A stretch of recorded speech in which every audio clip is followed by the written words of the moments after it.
السلام علیکم ناظرین، میں محمد اسلم حسین سیاست کی عالمی خبروں میں آپ سب کا استقبال کرتا ہوں۔ پیش ہے دنیا بھر سے آج کی کچھ اہم خبریں۔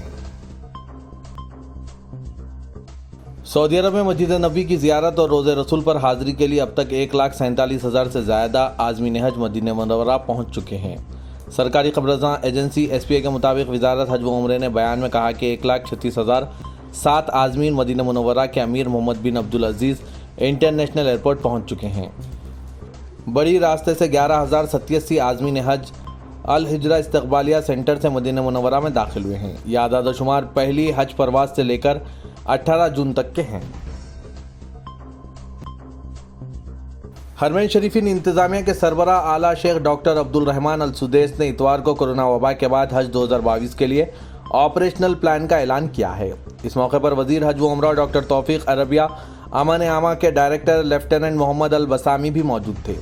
سرکاری خبررساں ایجنسی SPA کے مطابق حرمین شریفین انتظامیہ کا کہنا ہے کہ 10 نکات پر مشتمل آپریشنل پلان سے سعودی 2030 کے اسٹریٹجک اہداف پورے کیے جائیں گے۔ ڈاکٹر عبدالرحمان السدیس نے کہا کہ حرمین شریفین انتظامیہ نے گزشتہ حج موسم ختم ہوتے ہی آئندہ حج کے لیے ماسٹر پلان کی تیاری شروع کر دی تھی۔ سال رواں کے آپریشنل پلان میں اس بات کا لحاظ رکھا گیا ہے کہ تمام ادارے ایک ٹیم کے طور پر کام کریں گے۔ پاکستان میں جاری CPEC منصوبوں اور سرمایہ کاری کے موقع کا جائزہ لینے کے لیے سعودی سرمایہ کاروں کا ایک اعلیٰ سطح کا وفد پیر کو اسلام آباد پہنچے گا۔ 30 رکنی وفد اسلام آباد میں وفاقی وزراء، اعلیٰ سرکاری وفاقی اور صوبائی حکام، CPEC کے متعلقہ حکام اور کاروباری افراد سے ملاقاتیں کرے گا۔ سعودی سفارت خانے کے مطابق سعودی سرمایہ کاروں کا وفد ایک ہفتے تک پاکستان میں قیام کرے گا۔ اس دوران وفد اسلام آباد، لاہور، کراچی اور فیصل آباد کا دورہ کرے گا۔ خادم حرمین شریفین شاہ سلمان بن عبدالعزیز نے امیر کویت شیخ نواف الاحمد الجابر الصباح کو مکتوب روانہ کیا ہے۔ سعودی پریس ایجنسی کے مطابق شاہ سلمان نے دونوں ملکوں کے برادرانہ تعلق کے فروغ اور مضبوطی کے متعلق بات کی ہے۔ شاہ سلمان کا مکتوب کویت میں متعین سعودی سفیر شہزادہ سلطان بن سعد بن خالد نے کویتی وزیر خارجہ شیخ ڈاکٹر احمد ناصر المحمد الصباح کے حوالے کیا ہے۔ سال رواں میں حج کے لیے سعودی عرب کے جنرل ڈائریکٹریٹ آف پاسپورٹ کی فیلڈ ٹیمیں عازمین حج سے 13 زبانوں میں رابطہ کر رہی ہے۔ سعودی عرب کی سرکاری نیوز ایجنسی کے مطابق عازمین کی آگاہی اور انہیں خوش آمدید کہنے کے لیے انگریزی، ہسپانوی، انڈونیشین، جاپانی، فارسی، اردو، ترکی، پرتگالی اور بنگلہ دیشی زبانیں ان میں شامل ہیں۔ حج کے لیے متعین فیلڈ ٹیموں کو جدہ کے کنگ عبدالعزیز انٹرنیشنل ایئرپورٹ اور مدینہ منورہ کے شہزادہ محمد بن عبدالعزیز انٹرنیشنل ایئرپورٹ پر بھی تعینات کیا گیا ہے۔ واضح ہے کہ سعودی عرب کی جانب سے سال رواں عازمین حج کی محدود تعداد 10 لاکھ رکھی گئی ہے۔ سعودی عرب میں عازمین حج کی قربانی کے لیے 50,000 بکروں کی کھیپ جدہ بندرگاہ پہنچ گئی ہے۔ سبق ویب سائٹ کے مطابق اضاحی پروجیکٹ نے کہا ہے کہ قربانی کے لیے مختص بکروں کی کھیپ جزیرہ نما قند افریقہ سے پہنچی ہے۔ بندرگاہ انتظامیہ نے کہا کہ وصول ہوئی کھیپ میں جانوروں کو صحت کے معیار پر پورا اترنے پر حوالے کر دیا گیا ہے۔ بندرگاہ میں موجود وزارت ماحولیات کے ماہرین نے جانوروں میں طے شدہ پیمانے، ضوابط اور معیارات کا جائزہ لیا ہے۔ شیخ حمد بن محمد الشرقی سپریم کونسل کے رکن اور فجیرہ کے حکمران نے فراج فنڈ کے بورڈ آف ڈائریکٹرز کے اراکین سے ملاقات کی اور انہیں اس کے انسانی مقاصد اور کامیابیوں اور اس کے ویژن کو حاصل کرنے کے طریقوں کے بارے میں بتایا۔ شیخ حمد نے اماراتی معاشرے میں یکجہتی، رواداری اور برادرانہ اقدار کو فروغ دینے میں فنڈ کے کلیدی کردار اور اس کے انسانی ویژن کو سراہا، جس کی حمایت اور اس کے پیروی لیفٹیننٹ جنرل شیخ سیف بن زاید ال نہیان، نائب وزیر اعظم اور وزیر اعظم کر رہے ہیں۔ وفاقی جمہوریہ صومالیہ کے صدر حسن شیخ محمد آج متحدہ عرب امارات کے سرکاری دورے پر ابوظہبی پہنچے ہیں۔ ابوظہبی بین الاقوامی ہوائی اڈے پر صدارتی پرواز پر صومالی صدر کے آمد پر وزیر مملکت شیخ شقویت بن نہیان ال نہیان اور متعدد عہدیداروں نے ان کا استقبال کیا۔